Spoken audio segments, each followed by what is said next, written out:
সে লাইটের কাজে কাজ করতে গিয়ে তাদের কন্ট্রাক্টরদের এবং যারা কাজ করছিল তাদের বাধা দেয়। যেখানে 5 থেকে 6 লাখ টাকা খরচা হবে সেখানে তিনি 33 লক্ষ টাকা বরাদ্দ করে রেখেছেন। 33,87,000 টাকা। 2 লাখ 1 লাখ টাকার আমাদের অত ছোট পার্টি আমরা না।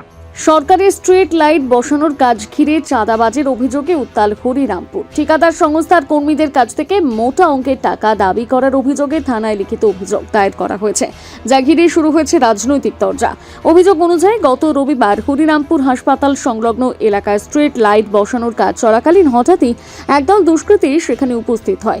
তারা কর্মীদের ঘিরে ধরে প্রায় 2 লক্ষ টাকা মস্তানির চাঁদা দাবি করে বলে অভিযোগ। ঘটনায় আতঙ্কিত হয়ে ঠিকাদার সংস্থার এক কর্মচারী হরিরামপুর থানায় লিখিত অভিযোগ দায়ের করেন।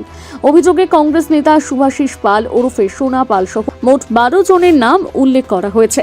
এই ঘটনাকে কেন্দ্র করে রাজনৈতিক উত্তেজনা চরমে ওঠে। তিনি দাবি করেন এলাকায় উন্নয়নের কাজ বাধাগ্রস্ত করার জন্য এই ধরনের কার্যকলাপ চলছে। আগে নির্বাচন নির্ঘণ্টের কয়েকদিন আগে সে লাইটগুলি টেন্ডার হয়।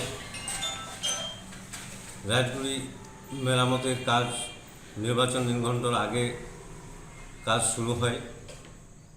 টেন্ডার হওয়ার পর আমরা জানতে পারি গতকাল হঠাৎ করে একটি ঘটনা ঘটে, যার পরিপ্রেক্ষিতে হরিরামপুর লোকাল থানায় একটি এফআইআর হয়।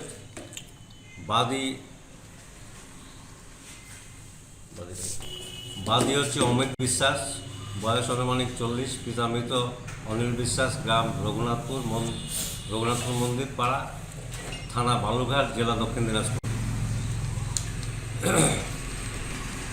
কিছু দুষ্কৃতী বা কিছু এখানকার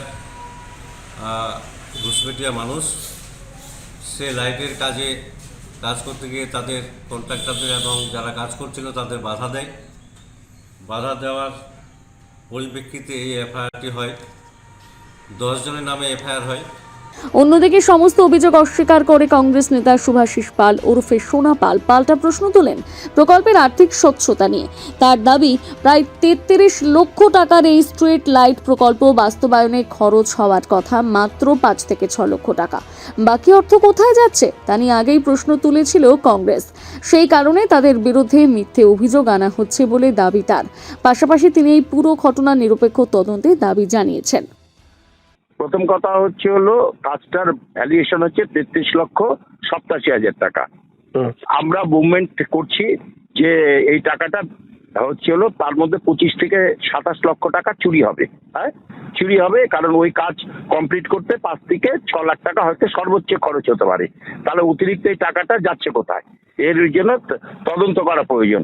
এটা যখন আমরা দাবি তুলছি সেই সময় আমাদের মন্ত্রী ঠিকাদারকে দিয়ে আমাদের বিরুদ্ধে অভিযোগ দায়ের করছে। আজকে আমাদের এমন আর্থিক অবস্থা খারাপ না যে 2 লক্ষ টাকার জন্য আমাকে ঠিকাদারের কাছে যেতে হবে। হ্যাঁ, কারণ আমাদের যে ব্যবসা পাতি, আমাদের যে অর্থনৈতিক ক্যাপাবিলিটি আছে, তাতে ওগুলা লোকের কাছে, ওগুলা চাকর বাকর লোকের কাছে আমরা কোনোদিন হাত পাতি না। ঘটনাকে ঘিরে এলাকায় চাঞ্চল্য ছড়িয়েছে। ইতিমধ্যে হরিরামপুর থানার পুলিশ ঘটনার তদন্ত শুরু করেছে। হরিরামপুর থেকে বিশেষ প্রতিবেদন, নিউজ টুডে।